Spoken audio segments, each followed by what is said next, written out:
So I got COVID-19.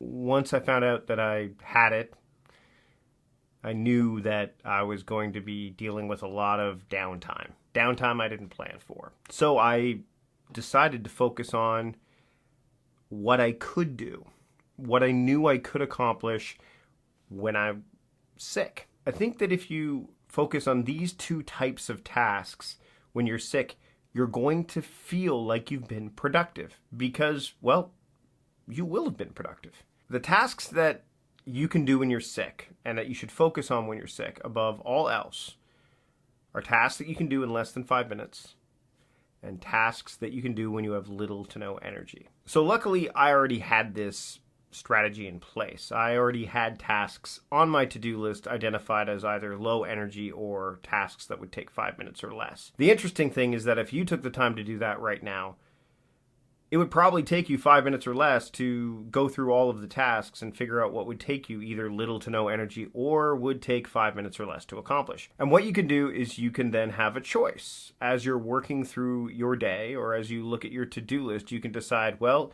do I want to focus on the energy that I have right now, or do I want to focus on how much time I can give to something right now? If you focus on that and not on, say, getting through all your emails, unless doing that falls into one of those two categories, or kind of lamenting the fact that you can't do what you need or want to do because you're sick, or the other option, which is to do nothing and then get back to work and realize you have so much that you need to do and you're really behind the eight ball, kind of use this as a reasoned approach to things. And again, the great thing about this is you can decide when to stop and what your appropriate level of productivity is. So if you want to future-proof yourself for this, I'd take some time right now and just go through your to-do list and figure out what tasks will take 5 minutes or less, or what tasks will take little to no energy, and just earmark them somehow. In a previous video, I talked about using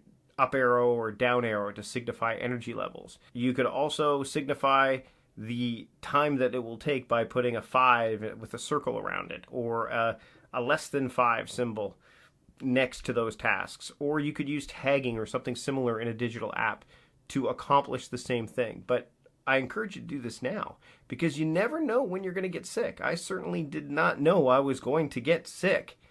And I have to say that by having this implementation already in place, it allowed me to, frankly, be as productive as I could be while I had COVID-19. Now, let me be clear. I do understand that every instance of COVID-19 can be different for every single person, but so can everyone's thoughts on how they measure productivity. So give it a shot. If it's not for the idea of future-proofing yourself for getting sick with COVID-19, maybe it's future-proofing yourself for when you're worn out or when you're sick with something else. It worked for me, and I think it'll work for you too. By the way, each step in this video took very little energy or less than 5 minutes to accomplish. So there's that.